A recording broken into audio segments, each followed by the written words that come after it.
Good evening, ladies and gentlemen. My name is Alan Matiso. I'm the Associate Director of the Baker Institute, and I'm pleased to welcome everybody to tonight's event. History has a way of embarrassing experts because it's producing events that they never expect. And that was particularly true, I think, of the Arab Spring and what we now call the Arab Awakening. The most seasoned scholars and most prestigious experts failed to foresee an event which is convulsing the region and reconfiguring politics in a way that hasn't happened since the fall of the Ottoman Empire in World War I. It would be a mistake, obviously, to think we don't need experts, because even though they can't predict the future, they are indispensable to us if we want to understand the present, and we are all desperate to understand these events happening in the Middle East. So we're very fortunate tonight to have as our guest a person who can speak with rare authority on the Middle East and in particular on the Arab Awakening. He is Professor Jean-Pierre Filiu from Sciences Po in Paris. Professor Filiu has had a remarkable career. He's a graduate of Sciences Po. After that, he spent 2 years learning Oriental languages, in particular Arabic and Chinese. Got a PhD in contemporary history from Sciences Po in 1985, and then he had 20 years of experience in the field, which lends his scholarship a practical dimension. I'll just mention a few of the posts which he occupied before he assumed his professorship. In 1986 and 1987, he was in charge of an NGO development project in Afghanistan. In 88 and 89, he was first secretary of the French embassy in Jordan. 1996 to 1999, deputy chief of mission at the French embassy in Syria. 1999 to 2000, Assistant Director for America at the French Ministry of Foreign Affairs. 2000 to 2002, the Prime Minister's Deputy Diplomatic Advisor. And from 2002 to 2006, Deputy Chief of Mission at the French Embassy in Tunis. He then became a professor at Sciences Po.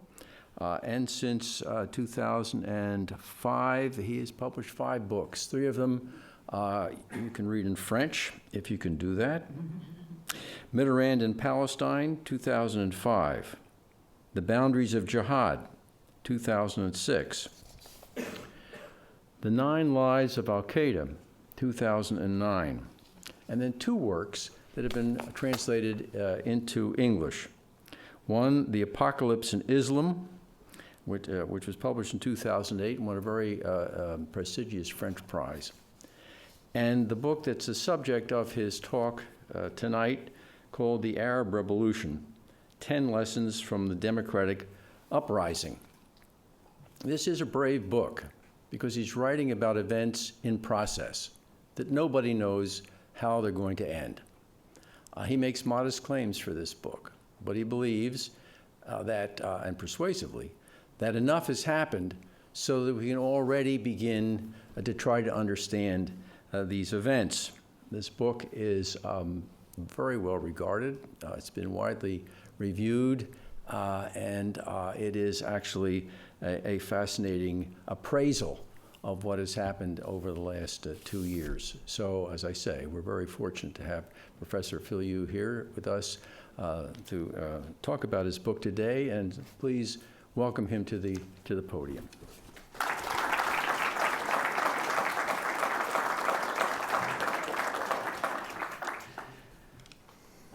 Well, thank you so much.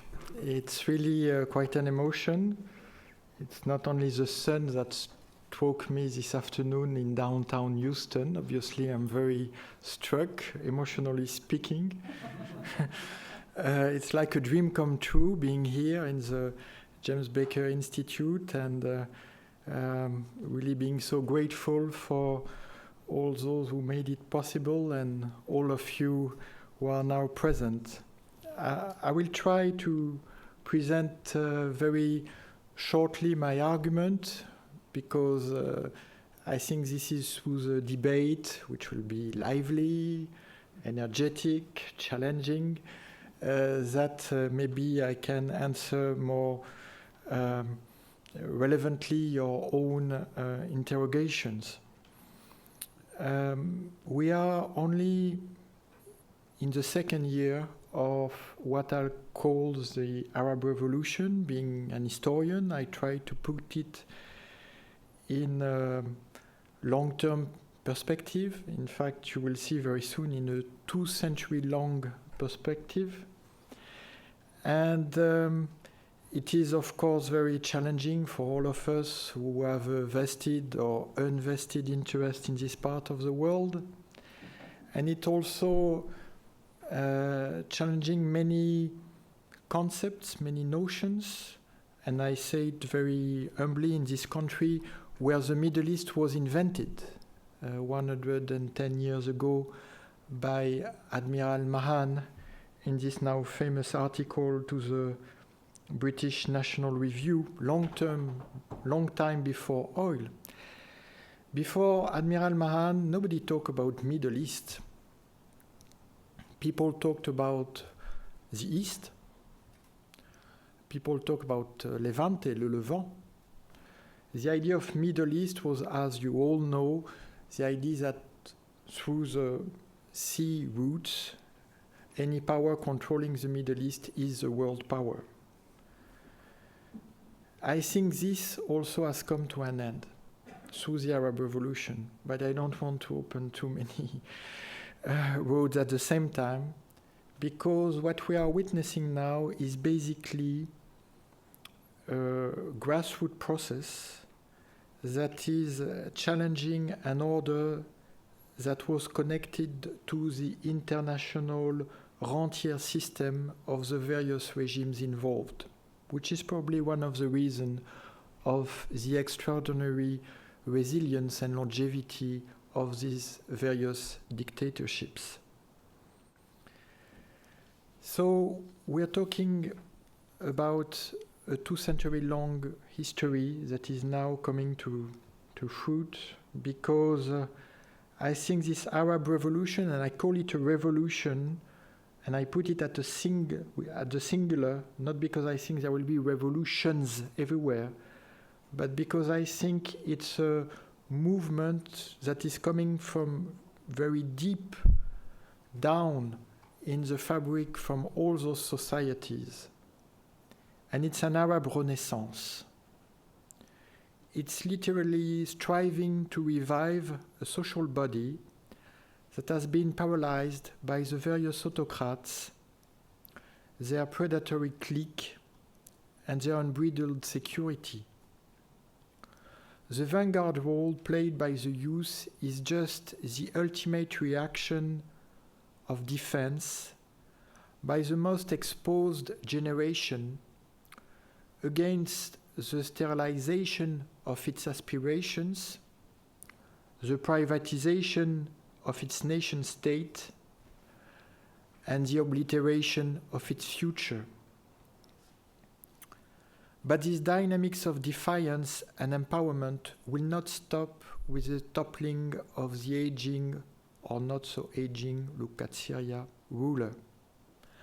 And days of rage, Ayyam el-Radab, are already announced inside different parties, unions, or associations to depose the existing leadership. It is a regional tide that will leave no sector untouched one way or another. This grassroots pressure will tend to counter the top-down approach of the Arab regimes, who know only how to alternate the stick of their police repression and the carrot of their paternalistic redistribution.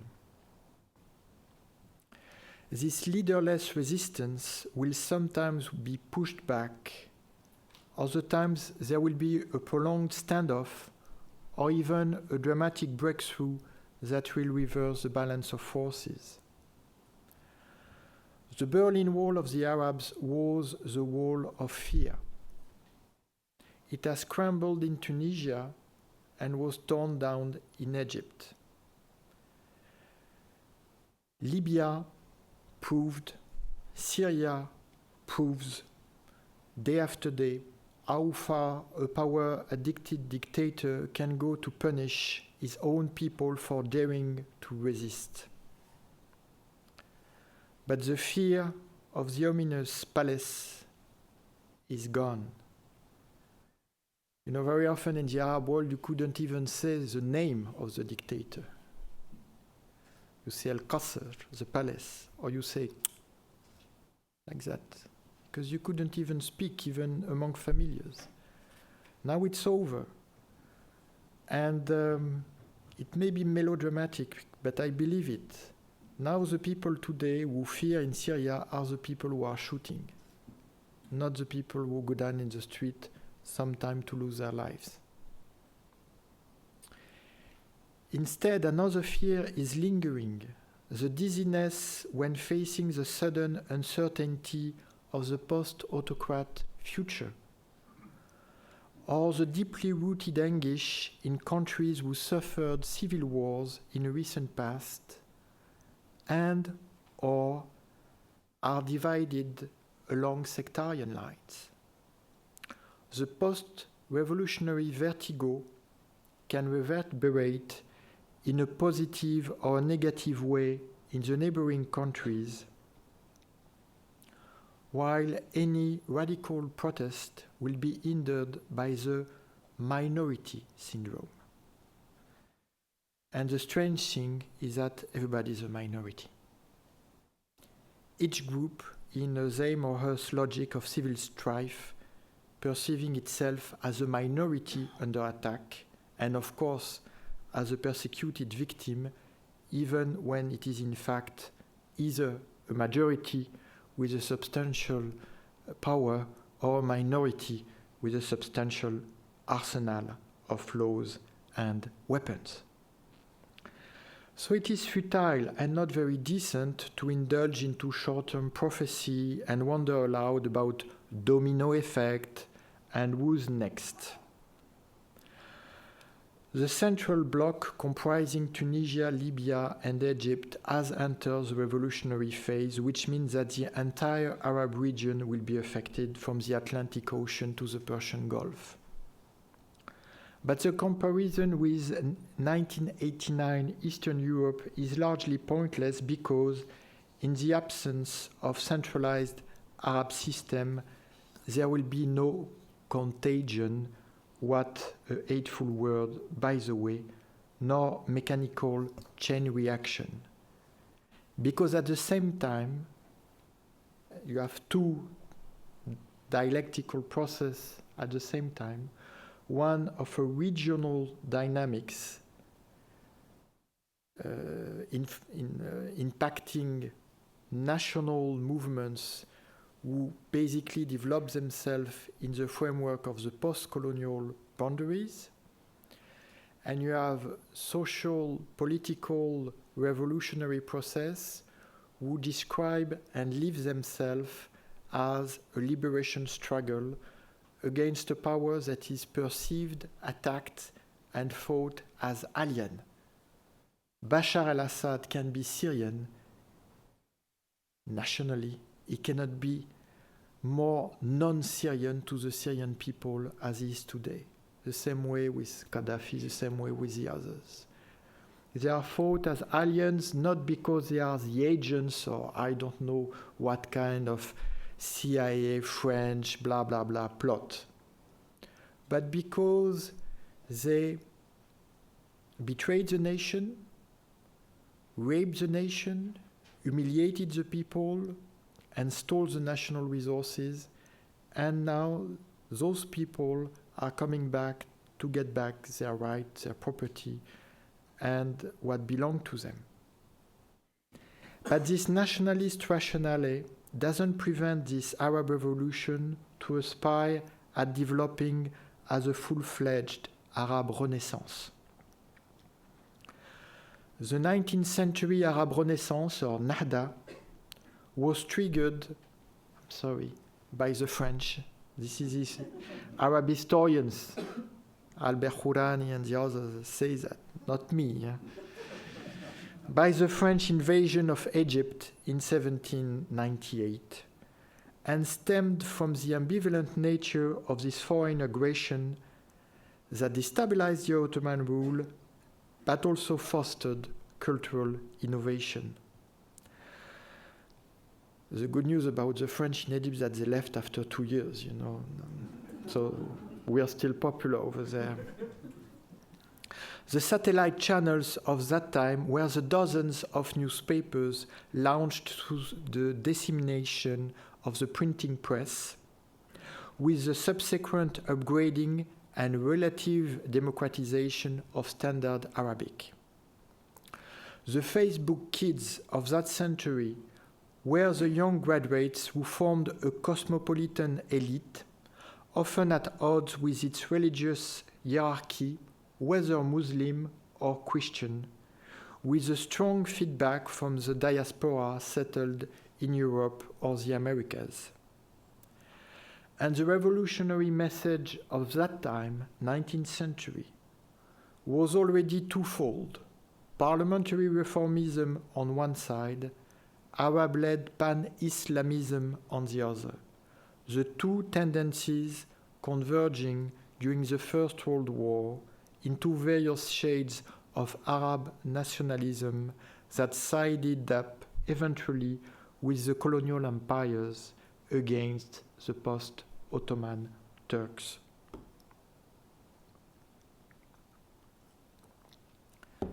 The 19th century Nahda is aptly called the liberal age, and historians like Albert Hourani extend this period up to the Second World War. Tunisia and Egypt stand at the forefront of this Arab Renaissance, with the consolidation in both countries of modernizing dynasties that only depended nominally from the Ottoman Empire.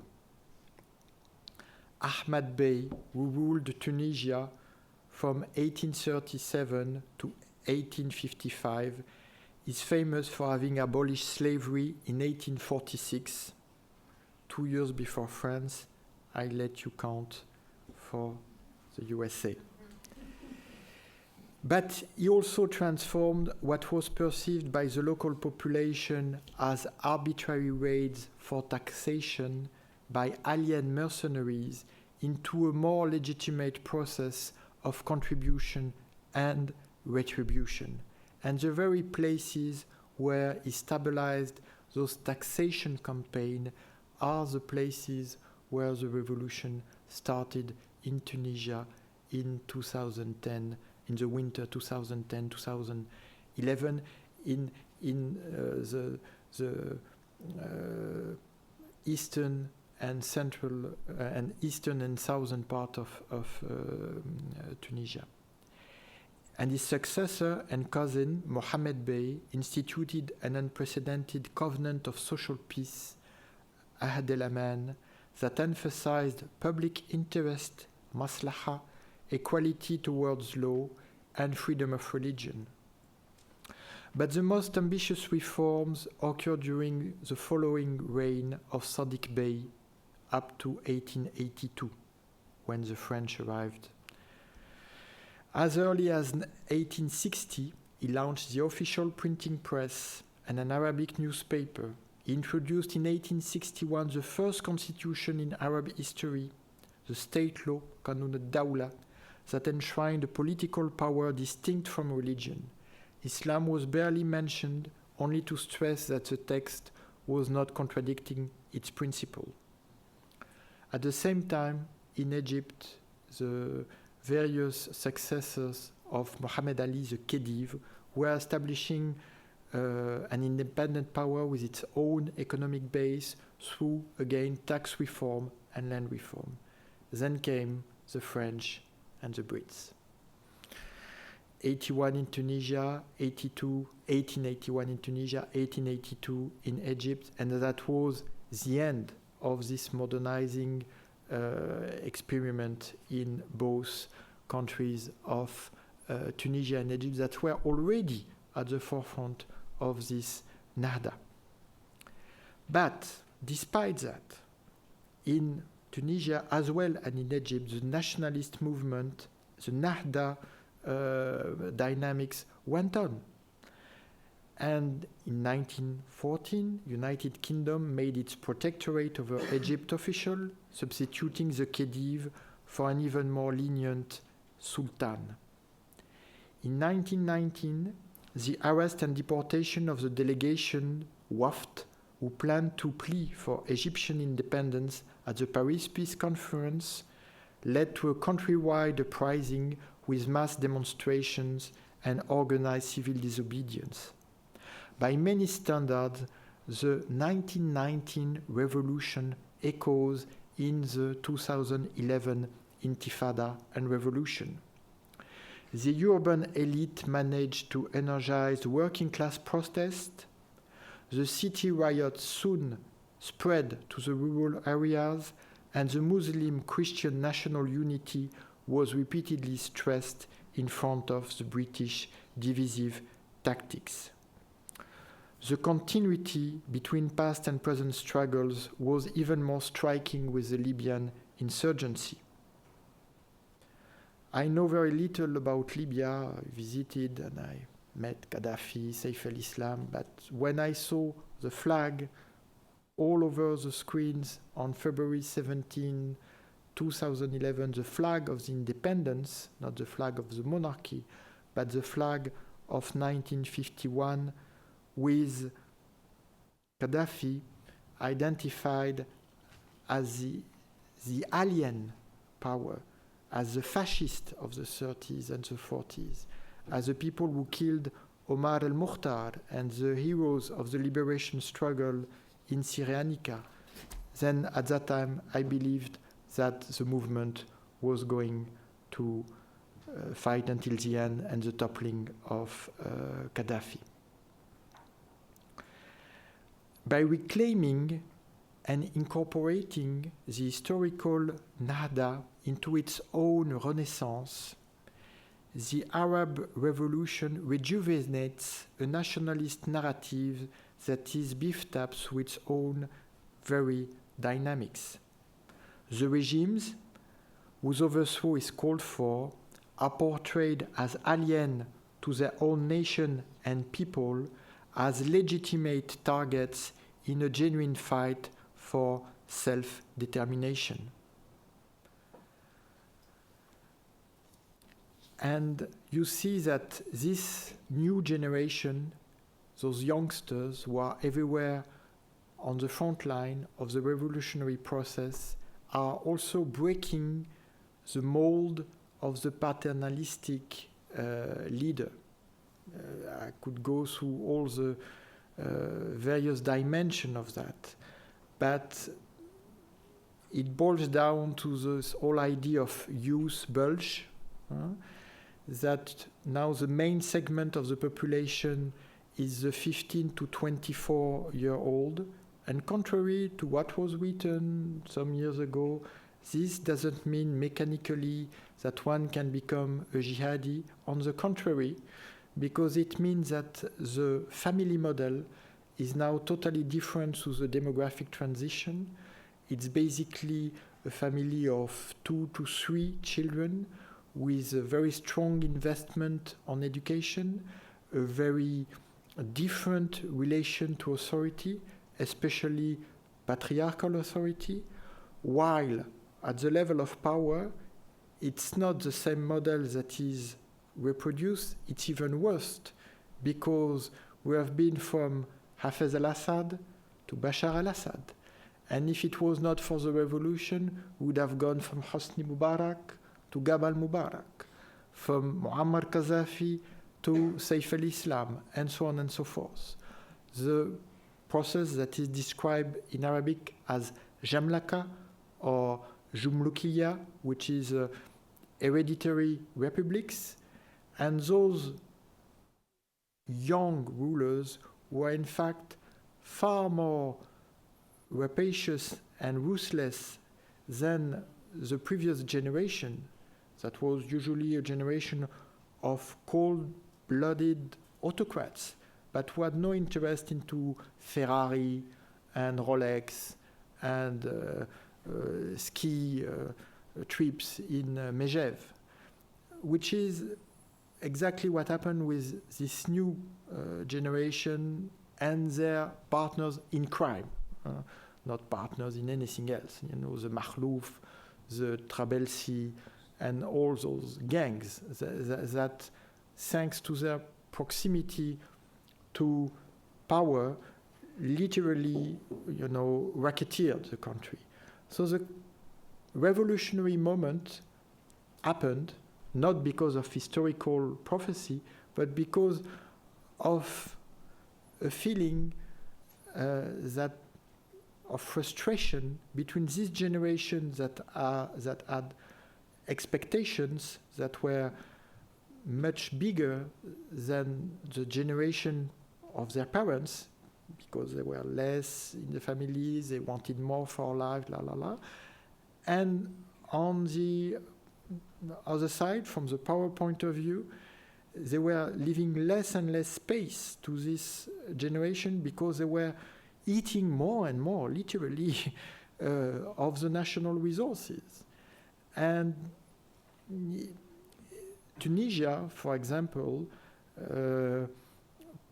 pushed that to the extreme. You had 10 million Tunisian, and out of the 10 million Tunisian, 2 million, you heard me, 2 million were members of the presidential party. Because if you were not member of the presidential party, there was no hope in life. You couldn't get a job, you couldn't get a loan, you couldn't get opportunity for your family. So the whole system was like a terrible Frankenstein. I don't know if I'm credible trying to make a Frankenstein, where you had one arm that was the presidential party, the ruling party. Previously it was the only party, but because times were changing, so they were trying to give some pretense that there was some kind of pluralism. So like in Tunisia, there were different parties. So the president was winning the last election only with 94.5%, while he was winning the previous one with 99%. You know, I experienced elections in Tunisia where there were two challengers. One saying, "I'm going to vote for Ben Ali." So that was this arm, and the other arm was the security services. And when you say security, you better understand insecurity, because mukhabarat, that's the general term, which means, intelligence, but there's no intelligence about it either. That meant that those regimes who had very little to offer in terms of nationalist achievement were literally treating their own population the way an occupying army would be treating it, in terms of violation and so on and so forth. And so the two arms were literally strangling the society. It could have gone on, but it stopped, it broke down, and it won't be repaired. It cannot be repaired.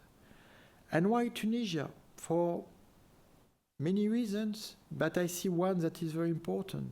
Tunisia has no oil. That means that the money that was stolen was literally taken in the pockets of the Tunisian women and men, and at one moment it was enough. And Sidi Bouzid, the place where the revolution started with Bouazizi dosing himself with gasoline and putting fire on it, was the place where the density of the security services and the presidential party was the highest in Tunisia. That means that the system had created its own opposition, the contrary of itself, and had in fact prepared the ground for the revolution. At the same time, and even so it's a regional phenomenon, it's important to state that those Arab nation states stand firmly behind their post-colonial borders. And I don't say that because Mr. Sykes and Mr. Picot drew some of the most stupid borders in the world in the Middle East. This is the truth.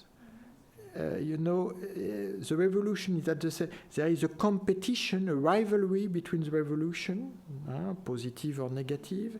But when the revolution is taking place, it's taking place for the Tunisian, by the Tunisian, in Tunisia, and same for the other countries. And you see that every actor, party that would be identified too closely with an outsider, of course, with France or America, but even with an Arab outsider, would be doomed. I'm sure about that, And I wouldn't advise certain people to bet too much on their Arab sponsors at the end of the day, because they will have to answer to their own people for what they did, good or bad, for their own people. The democratic movement finds obviously its greatest stumbling blocks when the traumatic legacy of a recent civil war, like in Algeria, is enhanced by sectarian strife as experienced in Yemen, Syria, or Lebanon. Even today, in Syria, the shadow of the jihadi guerrilla and of its ruthless repression from 77 to 82 is still looming over a country where the various minorities tend to consider that an Alawite regime remains the best shield against confessional retribution. And the Iraqi civil war of 2004-2007, with the subsequent exile to Syria of over 1 million refugees, has furthermore entrenched this vision. Lebanon, once a beacon of the 19th century Nahda, is now so absorbed into the Sunni-Shia divide that it could lag well behind the regional trend. This is a sad irony for a country where the left wing used to campaign for a deconfessionalized and secular system before being torn apart by the civil war of 75-91. The Arab Revolution inspires a heterogeneous coalition of movements who share all over the region the same radical slogan. Sorry, this is a radical slogan. الشعب يريد إسقاط النظام. The people want to overthrow the regime.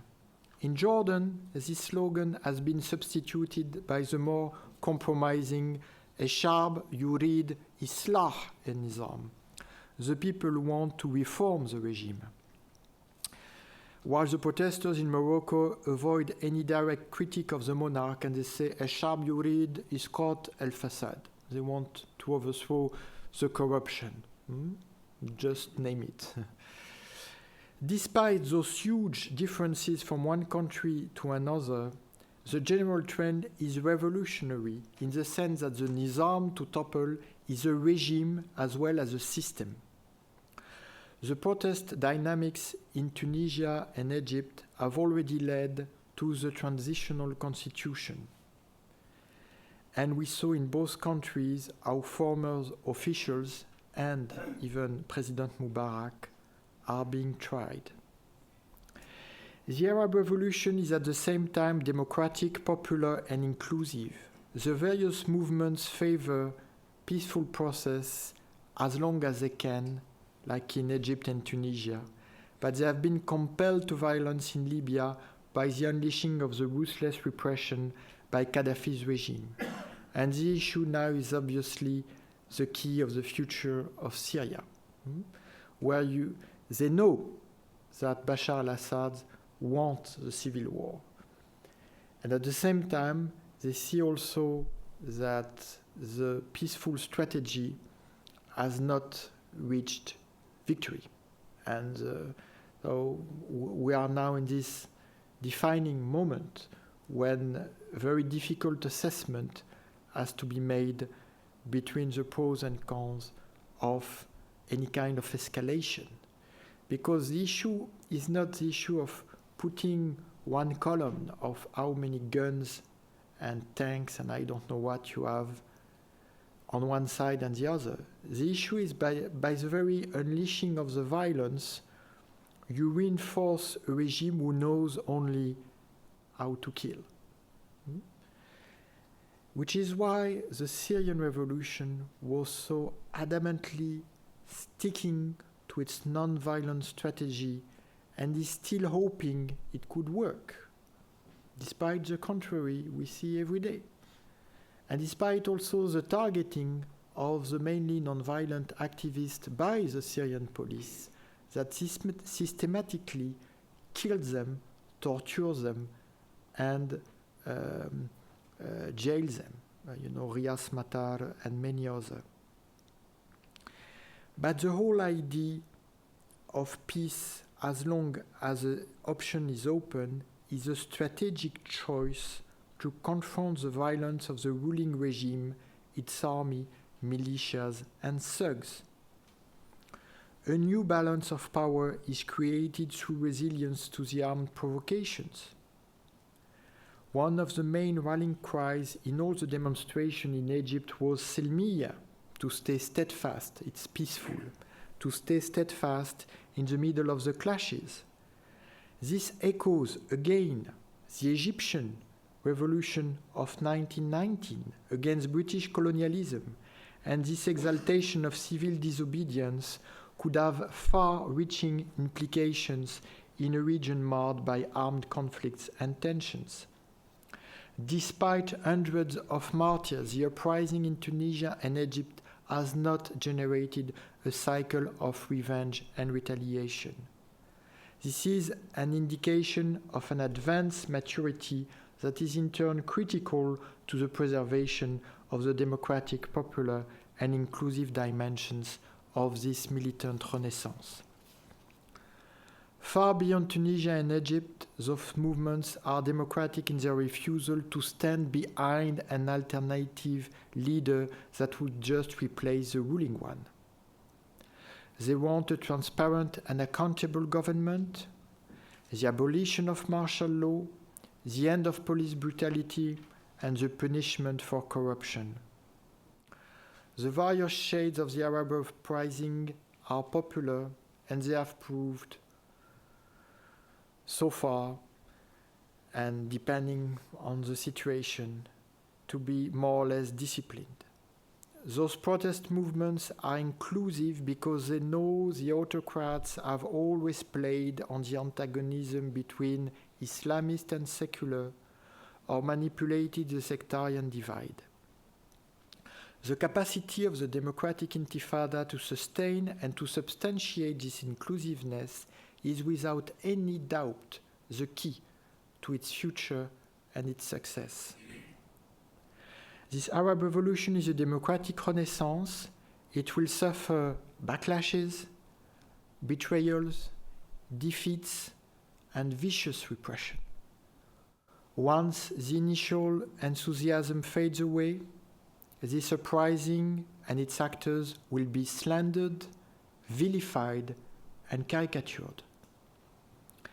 Even when its most radical demands will be fulfilled in the political arena, the rehabilitation of governance will be only one part of a daunting challenge to cope with the deficits in the labor market, in the housing sector, or in the public infrastructures. Those are the Arab deficits. They bear no relation with culture nor religion, and they need decades to be addressed. History is in the making. This Arab Renaissance is just beginning. Thank you.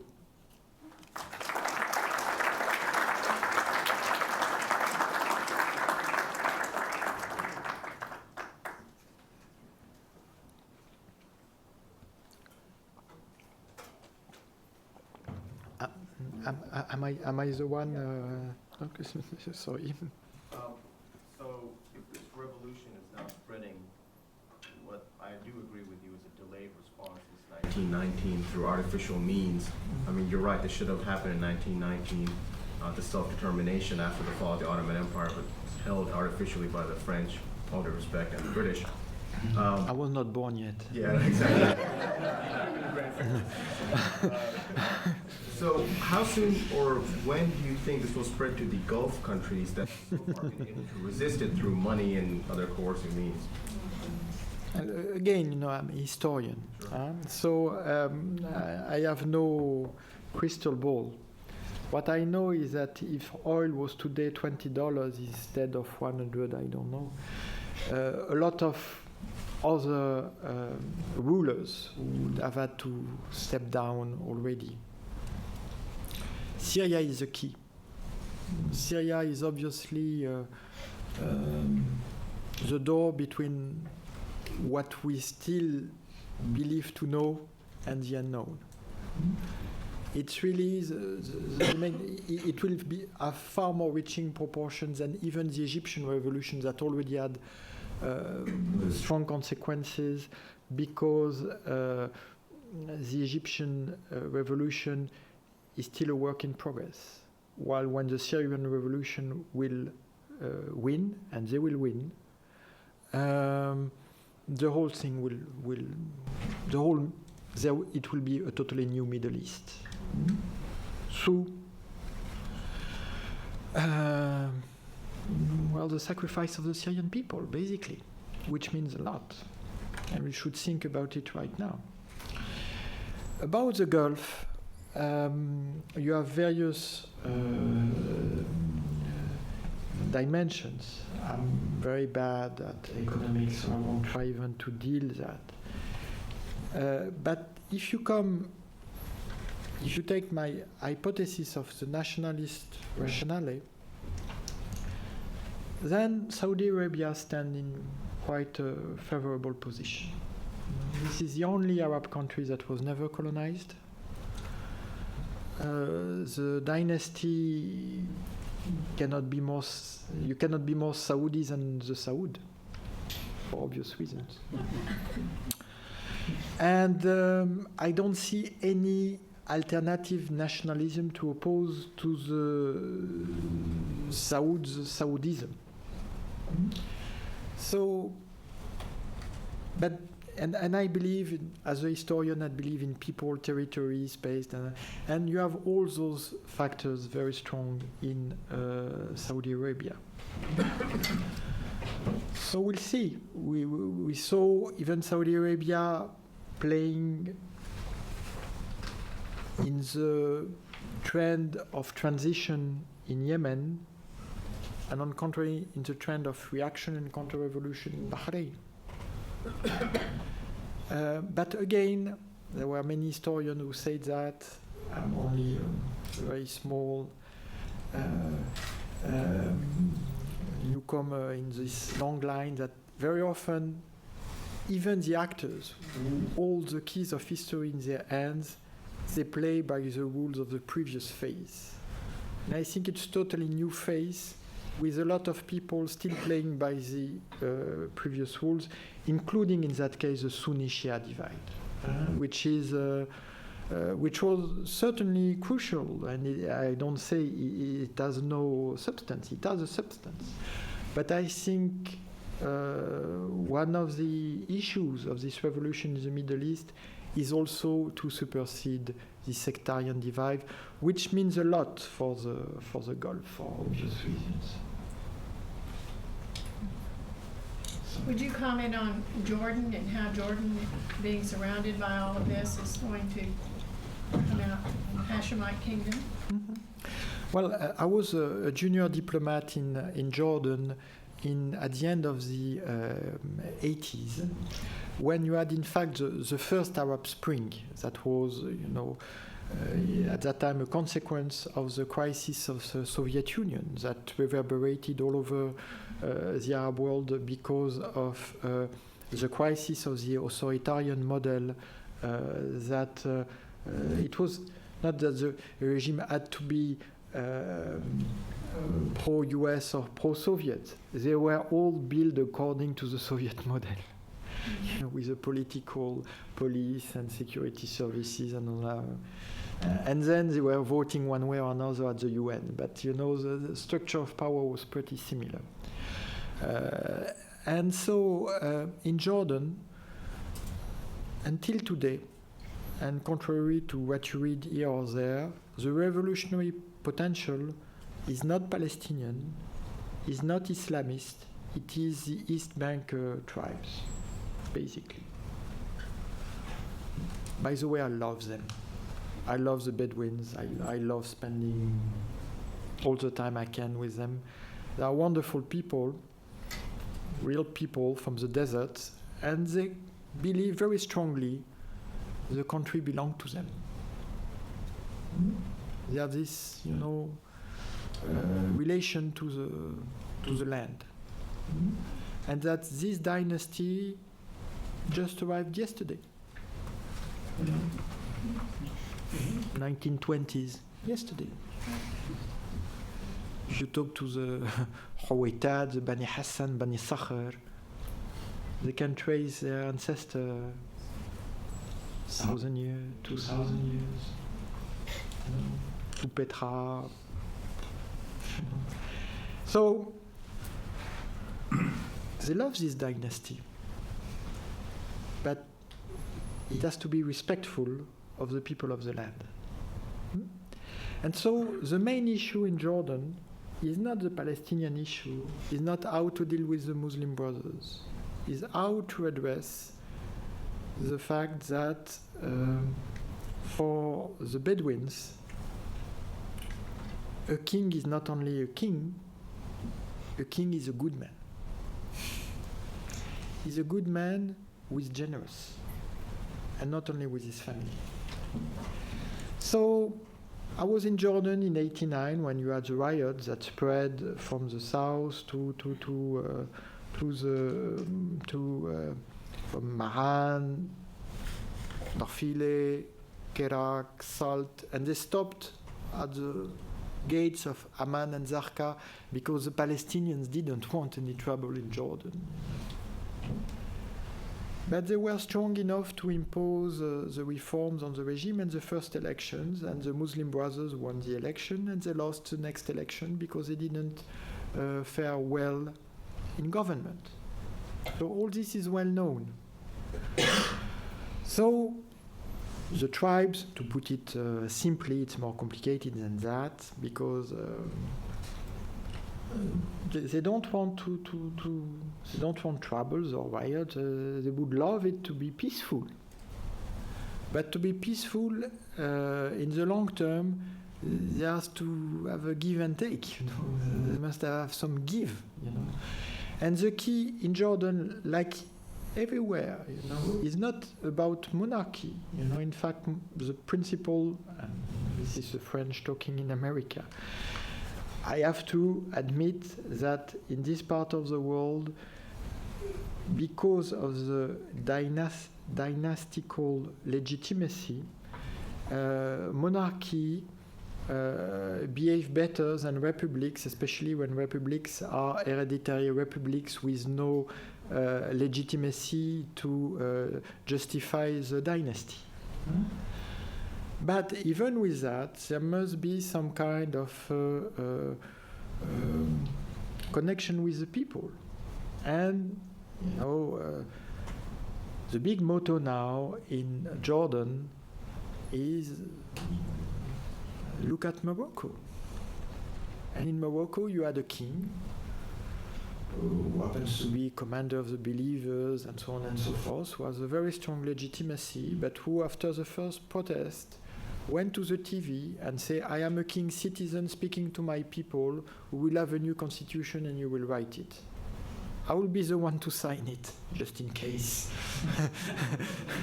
He didn't say that this way on the TV, but that was the rule of the game. And you see now that Morocco is the only country, to my knowledge, that was able to diffuse the potential of trouble through substantial reforms. The slogan in Jordan, as I recalled, is the people want to reform the system. Does the system want to reform the system? That's a big issue. And it's always better to reform when you can reform. And I wish the best for Jordan and the Jordanian and for the king and for the queen. You know, that's obvious. You know, I love this country.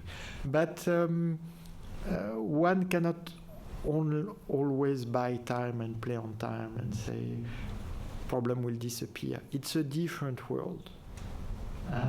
And the past will never come back. Never. It's over. So. I think you've made the point that most of the Western powers will have no role and little presence as this goes forward.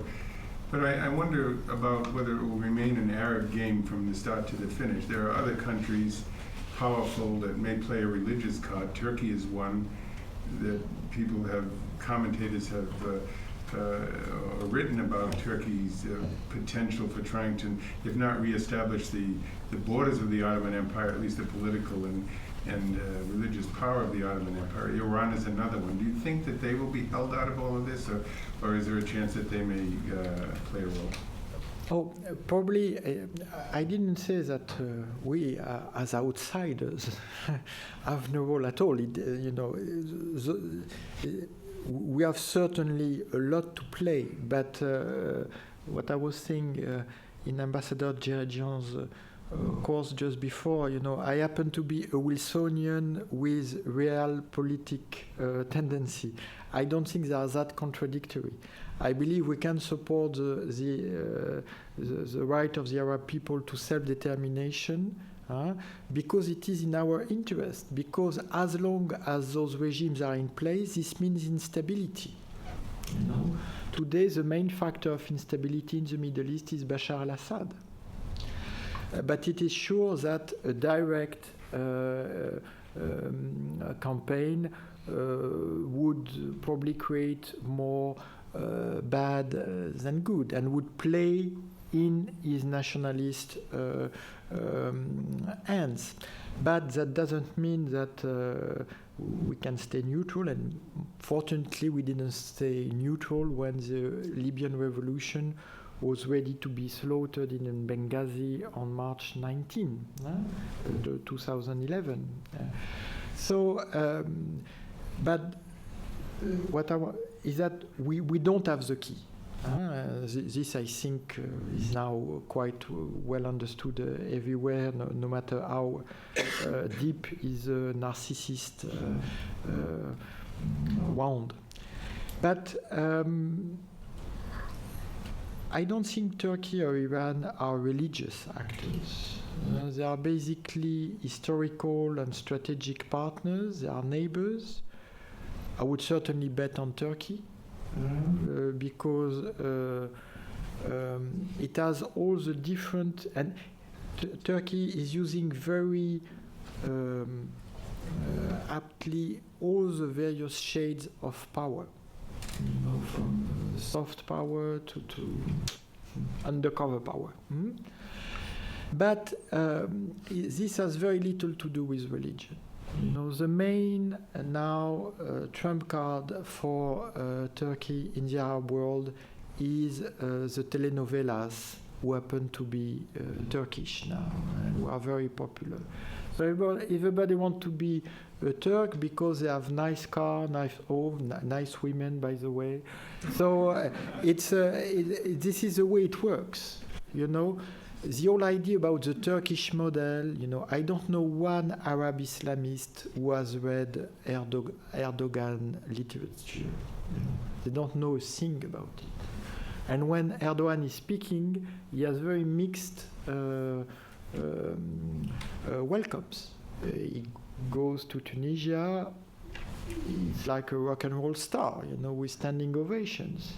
He goes to Egypt, and he speaks about laïclik, which happens to be more like French laïcité than about Anglo-Saxon secularism, and there is a big boo, including by the Muslim Brothers. So the main issue about Turkey is 7% growth. That's really what is attracting the whole. I don't. But because all this is an uprising of life against the forces of death. I'm sorry to put it like that. It's not evil, but it's really life and death. Really, they were killing those societies. It's also a revolution against fatalism, against the idea we are no good, we can't achieve anything, we are losers. And what is sure about the Turks is that there are no losers. While recently Iranians have not particularly impressed the rest of the world with their achievements. And the whole idea is that you are not a loser because America is afraid of you is slowly fading away. That's not a currency that is now, look at Chavez, look at all those people, who are they impressing now, apart from the same cliques that they have been impressing for the past years. So, from the Arabs' point of view, it's not the issue of Shia and Sunni. It's the issue that when Iran has been involved in their internal policy, whether in Lebanon or in Syria, it meant trouble. And look at Hamas. Hamas now is distancing itself not only from Syria, but in a lesser way, but still it's important, from Iran. Because, I was in Gaza recently. The feeling on the street over there is very pro-revolution in Syria, and pretty anti-Iranian, because they consider that Iran only brought troubles. Well, when I say Iran, I say, of course, this regime. It's not about the people. So the fact that Iran now is so much involved in the repression in Syria, maybe they think it's very smart in the short term, but this will have a terrible cost in the long term, because it will not be forgiven by anybody in Syria. Now, if you burn a flag in Syria, you burn the Iranian flag. And you have talked about people being taken even to the Iranian embassy in Damascus, protesters. I believe it's nonsense, but people believe it in Syria, which means that, all this is growing and growing. But the thing is that the Iranians, because of their confrontational strategic choice, because they believe they can last more through confrontation, and so far it did them good, they have interest in spreading the word that they are manipulating this and that, and if on the other side one is playing this card, like in Bahrain, of course, then the two things come together and crush the real popular movement. But the Turkish star is on the rise, and certainly not the Iranian. Certainly not. How do you evaluate the role that non-governmental organizations from the U.S. and European countries and also international, such as the International Monetary Fund, how do you interpret the role that they might have played or are playing or should play or should not play in relation to these developments? That's huge, I won't handle the IMF. It's too big for me, and I'm French, So I will stick to the NGOs. But, first, if you, and of course you have all this debate about Egypt and all that, and you know it better than me. The only thing, and this I'm talking as an Arabist, an academic, if you're an NGO working with the civil society, you have to work with the civil society. It may seem obvious, but in most of the cases it is not. Either because it's a Potemkin civil society that is being created by the regime, so you have all, you know, women's union, lawyers, except it's whole regime.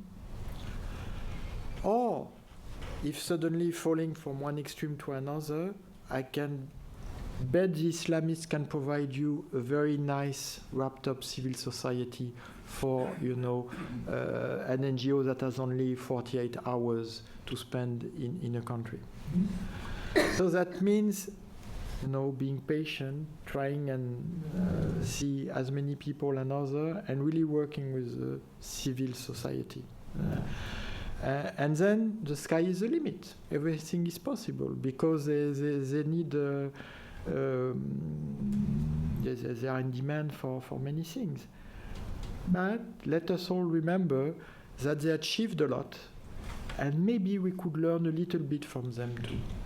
It's not only, you know, we are bringing the light to them because they are so true, they need our support. But they have a way of grassroots organizing, of social media mobilization that could be of great interest in our societies too. So it could be a more balanced relationship. Sorry. What role does Israel play in your So far, I don't see Israel playing a role, for better or for worse. You know, Israel is pretty, it's observing the situation. And again, when you say Israel, it depends which constituency. I attending one of the very few meetings between protesters from both societies, where you had the Tahrir people and the Rothschild people meeting together. You know, they were the same. They were the same. You know, but that's not. If you're talking about the military, about the intelligence, about the police, that's not as easy as that. So what is sure is that for Israel too, it's a totally different environment and a very troubling, puzzling, because the uncertainty is the main factor. The unpredictability is obvious, but unpredictability doesn't mean instability. Today, I think predictability would be instability, you know, because predictability is Ahmadinejad, Bashar al-Assad, and all the others who are now the main threats to regional stability. You know that the Golanites had been fairly peaceful for the past 4 decades until Bashar al-Assad tried to send, you know, people to create border incidents. But this stopped. Why? They stopped, and I don't know if you're familiar with that, but I know nearly all the details because they had sent Palestinian refugees from a refugee camp in Damascus.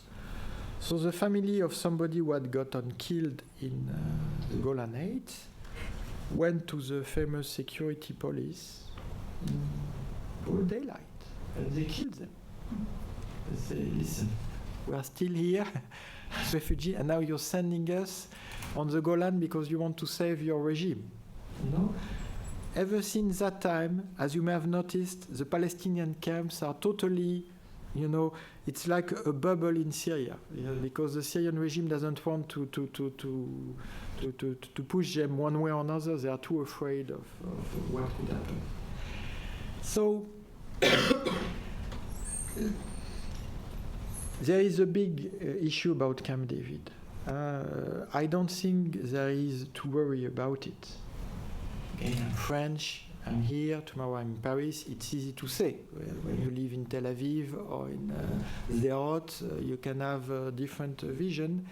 But even the Muslim brothers, they made a point of saying, if we come to power, we will put it to referendum.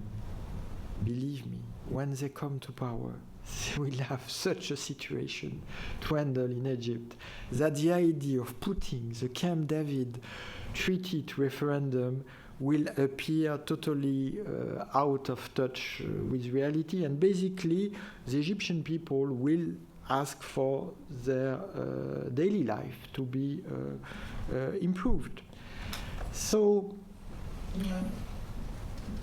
when I see all my Israeli friends or when I visit Israel, and the question is always coming, because obviously I can travel more easily than them in this part of the world.